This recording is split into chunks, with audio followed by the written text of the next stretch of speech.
everybody, it's Emily at ARG Schooling, and it is one of my favorite videos to make. It's finally time to talk about the mid-year check-in.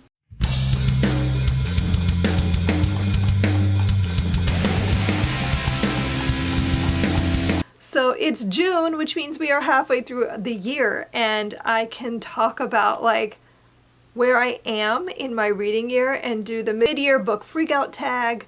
So before I get into the tag part, I want to talk about where I'm at with my reading and my challenges and all of that. So as of right now, I have read 78.5 books. I'm in the mid, a little more than the middle of a book right now. So I'm almost done with, I'm probably going to finish it either today or tomorrow. So I'm going to say 78 and a half books. And that is pretty great, I think. I don't know that I've ever read that much the first half of a year before, but I'm pretty pleased with it.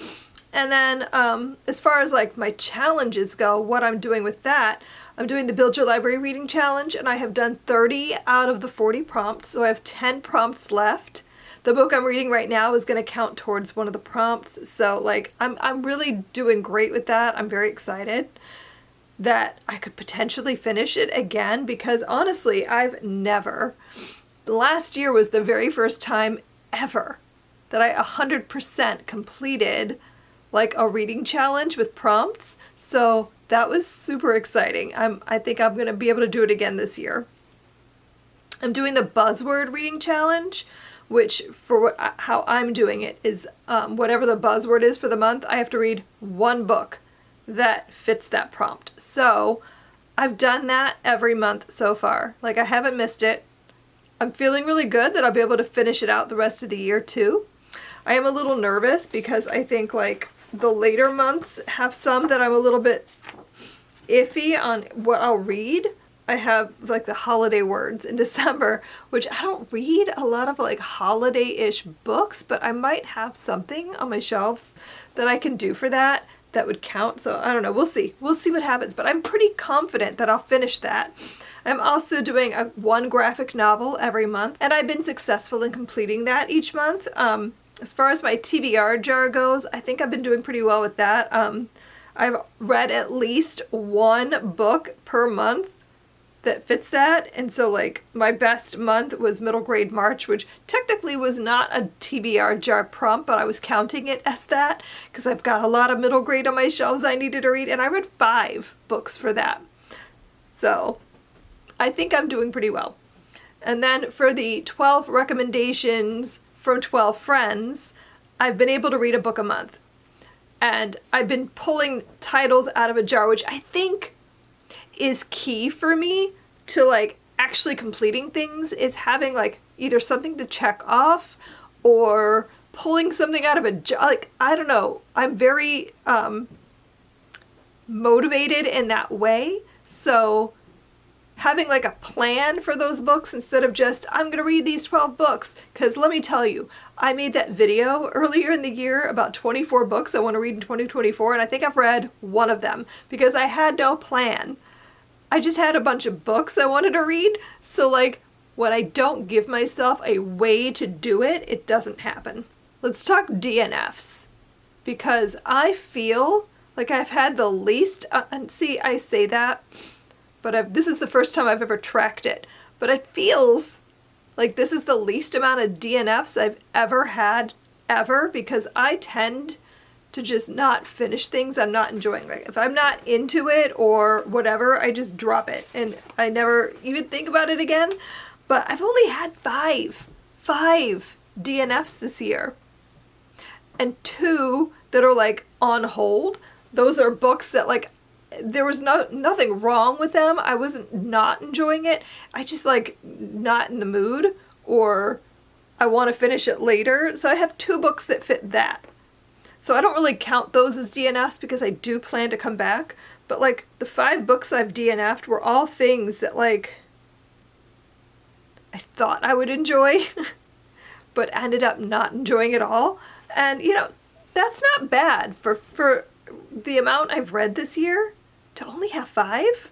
I don't know. That's crazy. I'm pretty happy with that. And then I went and like counted my list of everything I've read this year to see how many 5 stars I've had.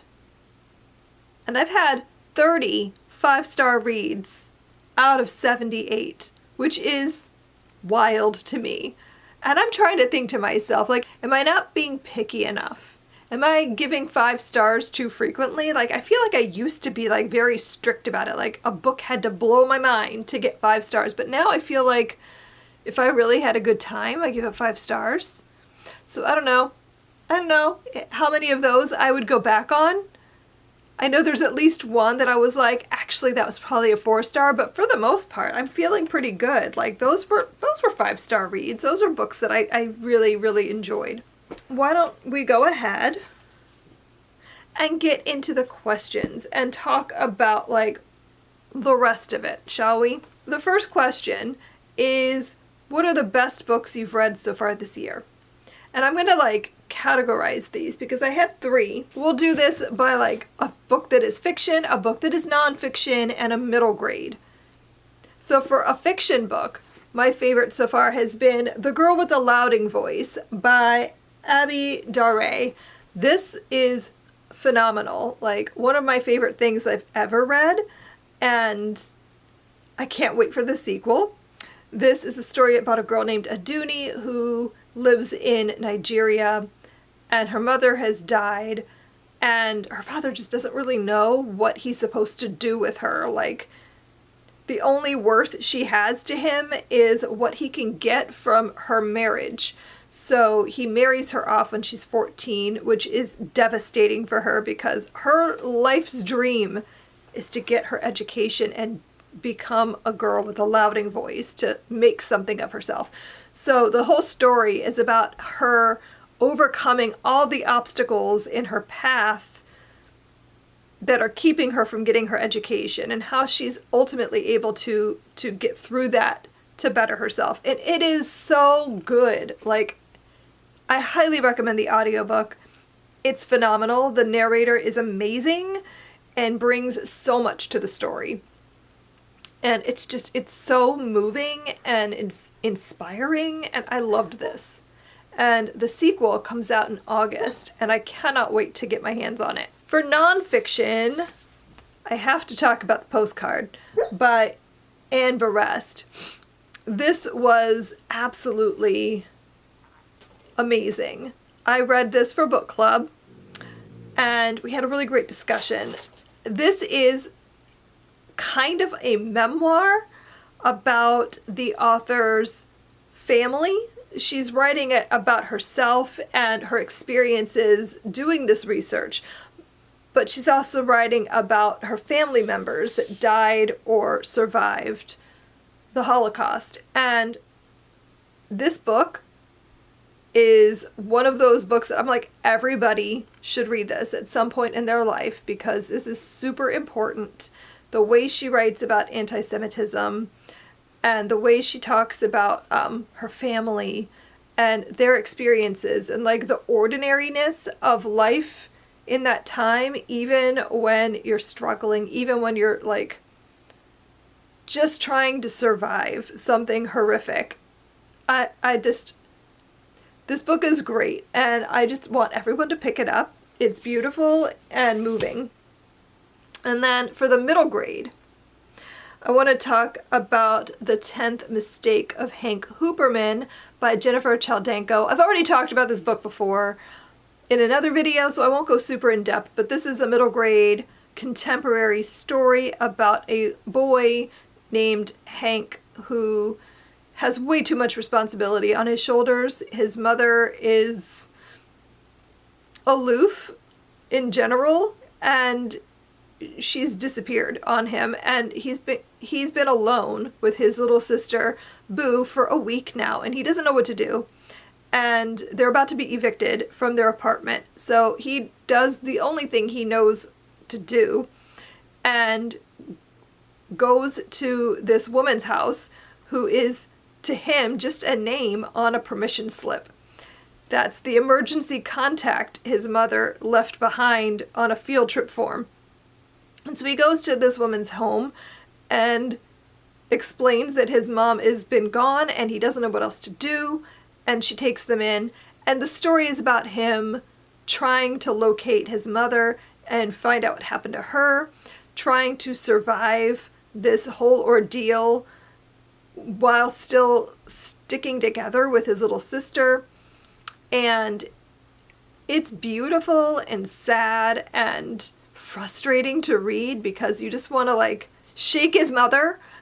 But I really enjoyed this book a lot. I think it was even better knowing that the author wrote it about her brother and how he took care of them growing up. And it was so good. It was such a good book. The next question is, what is the best sequel you read? And I looked over everything I read this year, and I think the only sequel that I read was The Two Towers from Lord of the Rings, because I read The Lord of the Rings with my daughter this year. And it's amazing. It's still like one of my favorite things. So I'm going to say that was also the best, even though it was the only. Let's talk about new releases. New releases from the first half of the year that I haven't read yet. My God, there are so many. I'm going to try to keep it contained for this.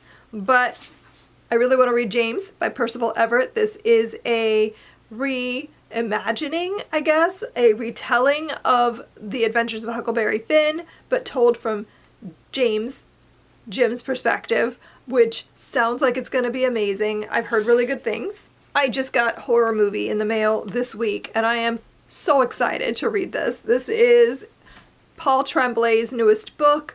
I've loved his writing in the past. I've given 3 of his books 5 stars and 1 of his books 4 stars. And so I'm expecting this to be amazing. This is about a cursed film, but there's a twist, I think, and I'm here for it. Very excited to read Against the Darkness. This is the final book in the In Every Generation trilogy, I think is what it's called. This is the Buffy, continuation. And I cannot wait to read it. Kendare Blake has really done amazing with the first 2 books. They were so good. So I'm expecting this to be amazing. Really looking forward to Leigh Bardugo's newest book, The Familiar. It's historical fantasy, which I love. That is my favorite kind of fantasy to read. So I don't even know what this is about specifically, besides it's set in Spain. And it sounds great. I'm excited. And then I have 2 middle grades I gotta throw in here that I'm really excited to read. There are more, but these are the 2 I grabbed off my shelves. This is The Night War by Kimberly Brubaker Bradley. It's her newest book. I love her writing. This is World War II. There's a little bit of magic involved, but I don't really specifically know what, but I know it's set in France. And then The Partition Project by Sadia Faruqi I'm expecting to love because it has one of my favorite tropes, a person researching their family history. That almost always works for me. So this is a story about a girl who is doing a project for school, and I think she's interviewing her grandmother about her experiences of the partitioning of India and Pakistan and what that was like for her. So she's learning about her family history through talking to her grandmother for a school project. There are many more, but those are the ones that really jumped out at me when I was looking at my shelves. So now let's talk about books that I'm excited about that are coming out the second half of the year. I'm still planning on making a video, hopefully soon, about this, but just to name a few. I'm really looking forward to Chuck Tingle's newest book, Bury Your Gaze. I loved his book that came out last year. Camp Damascus, I think was the name. And I really enjoyed that. So I'm really excited for his new book. And I already mentioned I'm excited about the sequel to The Girl with the Louding Voice, which is called And So I Roar, which I love that title. I'm so excited to see what comes next for Aduni. I'm looking forward to So Thirsty by Rachel Harrison. I read my first Rachel Harrison this year and really, really liked it. So I'm looking forward to seeing what she does with vampires, because I feel like it's going to be really fun. I just found out about The Bright Sword, which is the newest from Lev Grossman. I loved the Magicians trilogy so much. That series was fantastic. And I've been looking forward to whatever he came out with next, and I just discovered that his newest book, I think it's out in August, is a King Arthur retelling, but it's like after King Arthur has died, and it's about like the misfit people that were in his like circle. So not your typical like Sir Lancelot kind of thing, but like more like a bunch of more misfitty type knights. So like that sounds fun. I'm really excited for that. I'm really looking forward to Where the Library Hides, which is book 2 in this series, I guess Secrets of the Nile. And it's by Isabel Ibanez, and the first book was With a River Nose. And I went into that not really expecting anything. I was intrigued because it's set in Egypt in like the 1800s, and we're following a character who is from Bolivia. So those two things sounded really interesting to me, so I wanted to read it for that. And did not anticipate getting that into the story. I really enjoyed it a lot. So I'm looking forward to Where the Library Hides, because the first book leaves you on a crazy cliffhanger. And like, I just need to know. I need to know what's happening there. Oh, also When We Flew Away is the newest book by Alice Hoffman. And it is about Anne Frank before her diary and before going into hiding in the secret annex. And it's not something that I think I would read if it were any other author, but I feel like I can trust Alice Hoffman to do a good job with this. Like, I feel like she knows what she's doing, and I trust her with Anne's story. So I'm really curious about that. So moving on, let's talk about biggest disappointment. My biggest disappointment this year, not counting DNFs, because I guess those would all count as disappointments, but a book I finished, was Last Summer at the Golden Hotel by Elyssa Friedland. And no offense to this book, to this author, any of that. I'm sure this book is great for certain readers. It just wasn't what I wanted. I wanted a book that was set in like the heyday of the Catskills, and like, you know, when people were going there and it was very popular, like Dirty Dancing. I wanted a Dirty Dancing book. That is not what this is. That is not at all what this is. This is set now, and it's about a family who's grappling with what to do with their resort now that the heyday is gone, and their patrons are all really old, and like the hotel is not falling apart, but you know, it needs a lot of work. And so it's like them coming together for the last summer and deciding what they're going to do. And that's not what I wanted to read. I mean, it was fine. It held my interest. It wasn't what I wanted. So that would probably be my biggest disappointment. My biggest surprise, I have 2. And not that like I didn't expect to like these books, but like I just went in with zero expectation. Like, I didn't know what I was getting, but I found both of them to be so good. Such Sharp Teeth by Rachel Harrison. This is my first time reading this author. I heard very mixed reviews on her books, so I really didn't expect anything from this. I just was curious. I honestly wasn't expecting to like it at all, because I don't generally like werewolf stories. They just, I don't know, it's not for me. So I didn't expect to love this as much as I did, but I found this so fun. I've been describing this as Hallmark horror. Like, it's a Hallmark movie with a horror twist, because you're following a character who is returning to her hometown after being away for years because her sister is pregnant and she's going home to help her out. And she's like interacting with people from her childhood and her teen years. She has a little romance going with the guy that got away. And so like, it feels very much like a Hallmark movie, but she gets bit by a werewolf and starts to change, and like is dealing with all of that on top of everything else. So like, this was really fun. I'm definitely going to read more Rachel Harrison going forward. Then my other surprise is another horror book, Nestlings by Nat Cassidy. I think the biggest surprise going into this was I assumed this was a woman author, because the way the woman character was written was just very authentic. The experience of motherhood and pregnancy and all of that felt really authentic. To find out that Nat Cassidy is a man, I was like, really? Wow.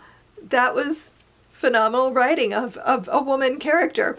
I loved this because the story itself was great, but also it's very Jewish. I didn't anticipate that. I had no idea that the author was Jewish. So like getting a lot of that and like grappling with the anti-Semitism and stuff was really good, really well done. The story itself was just so good. This is a story about a couple who win a lottery to get this amazing apartment. And it's too good to be true, obviously. Things start to happen right away. And it's one of those things where, like, they see those red flags the day they go to tour the apartment and decide. And they both kind of go, well, it'll be fine, right? Yeah, we can work around that. No. And so the main character, the wife, they've just had their first child, and she had like a freak accident in the labor that paralyzed her from the waist down. So she is not only dealing with postpartum depression and just adjusting to motherhood, but she's also dealing with this new disability that is making her life a big challenge. And so all of that together, this was so good. Like, I cannot stop talking about how amazing that book was. I need to read more Nat Cassidy. Which leads me to my next one. Who is your new favorite, new to you author? And for me, it's gonna be Nat Cassidy. Like, I was debating between Nat Cassidy and Rachel Harrison, but I'm gonna have to go with Nat Cassidy because of those two books. Nestlings was my favorite. Nestlings is up there in my top 10 so far this year, I think. So I'm very, very excited to read more of his work going forward. What is a book that made me cry? I have three. I have three. It's wild to me. I don't know what's happening to me, honestly, because I feel like I used to cry a lot more. I don't know why I haven't, like, there's a lot of books that I've read this year that, like, I feel like I should have cried, but I didn't. I don't know what that's about. So I cried reading The Postcard. There are some really moving moments in this book, really tragic things happening. It's just, how could I not? Even though it was a reread, I absolutely sobbed my way through the end of Babel. I actually think I cried more this time reading it as a reread than I did the first time I read it. I feel like the first time I read it, I did cry, but it was just like sort of a teary-eyed thing. This time, I feel like I sobbed. I like had to take a minute. So it definitely hit harder the second time I read it. Maybe it's because I was annotating and writing lesson plans for it. I don't know, but man, that book hit me so hard. And then I cried reading The 10th Mistake of Hank Hooperman. But that one was more of a, like, it made me teary, but didn't, like, full-on sob. Now, on the flip side of that, what are some books that made me happy? I'm going to say this was always hard for me because I think I read a lot of, like, sad things. So, like, it's weird to call things like that happy. But of the books I read this year that I would say made me happy, my reread of Mort is always a good time. Like, Discworld. I just want to be in Discworld all the time. I want to read more of these. I've only read a handful of them so far, but they are always so much fun. They're so silly. I always enjoy that. Those are probably the lightest things I read this year. I reread Lord of the Rings with my daughter. That was a really great time. We did the audiobooks, and oh, they're so good. If you get the chance to listen to Lord of the Rings read by Andy Serkis, I highly recommend. I read The Underground Library by Jennifer Ryan, which is a World War II story, so I shouldn't be able to say that made me happy, but the way she writes about these characters, and it's just a very cozy historical fiction, and I'm going to say that was a happy read. And then I also really liked The Girl Who Kept the Castle by Ryan Groudon. This is a middle grade fantasy. It's very cozy, very cute. And it definitely gave me like those cozy, warm vibes while I was reading it. So I'm going to say that also made me really happy. What is the most beautiful book you bought or acquired? I have a few that I'll show here. I have The Sins on Their Bones. I don't know if this is going to do it justice, but I love this cover so much. Isn't that stunning? I bought myself a copy of Emily Wilde's Encyclopedia of Fairies, and look how pretty. Like, I love this book cover. It's a hardcover, but without a dust jacket, and it's just beautiful. Like, I love that. I bought Cantica by Elizabeth Graver, and I just like really love this cover. It's very simple, but very beautiful. So I've got quite a few pretty books this year. And then the last question, which is always the hardest. Okay, what are some books that I need to read before the end of the year? There are so many things that I really want to read before this year is over. Like, really want to read Cantica. This is a story about a Sephardic Jewish family. It's a generational saga. Those are always things that I love, and so I really want to get to this. I really want to read another Nat Cassidy, so I immediately, as soon as I finished Nestlings, I bought Mary. Because I was like, I need more. So I really need to get to that. New releases, I mean, I already talked about them, but I really want to read James. I really want to read Horror Movie. I really want to read Mayfly. This is just one of those books that is so weird looking, and I've heard so many people talk about it that I really want to read it. I really want to read Red Rising trilogy this year. I read the first book already, but I never moved on. And this is something that I wish I could change about myself, in that I start a series, I read the first book, I go, that was great, and then I never move on. I never read the rest. I also really want to finish the Ember and the Ashes quartet. I loved An Ember in the Ashes. I even still own the really old book cover. I need to replace it so they all match. Because I own almost the whole set. I have all but the last book on my shelves. But have I finished it? No. So I really need to reread this and move on in that series. I really need to reread Red Rising so I can move on in that series. So there are so many books though. I could be here all day talking about all the things that I really wish I could read.